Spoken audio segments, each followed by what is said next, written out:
Sehatra ny zavakanto kosa indray ary 5 taona Tiorindry hanajoro ny foibe toeran'ny club de danse Diary.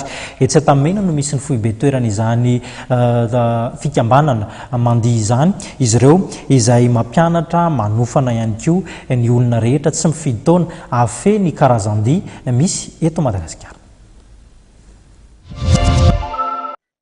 Notanterahana ny maraina teo ny lanonana fanokafana amin'ny fomba ofisialy ny ifitoerana vaovao ny club de danse Diary etsy Antanimena. Raha tsy haivina dia ny taona 2 no nifoana ny club de danse Diary izay feno 15 taona ankehitriny fa vao tsy ela akory izay no nisian'ny foibe toerany etsy Antanimena.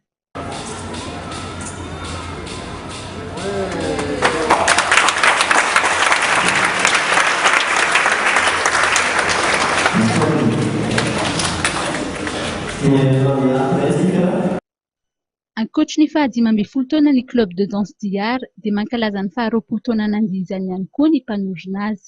Anatin'ny faha 20 taona nandihizako ihany koa amin'ity taona ity. Tamin'ny taona 1970 zany nanomboka nandihy rock and roll tamin'izany fotoana izany. Dia avy eo namonina ny Diary dia niditra ny danse de salon. Ary niditra ihany koa ny danse sportive. Anisan'ny tonona ny danse sportive teto Madagasikara ihany koa tena nay tamin'ny taona 2004 sy 2005.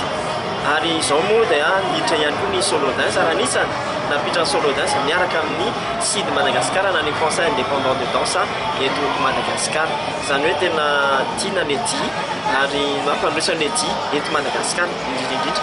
Ary hitondra an'izany dihy izany laza ny Madagasikara any ampitan-dranomasina moa zany no tena tanjonay sy ny tanjoko hatramin'izay.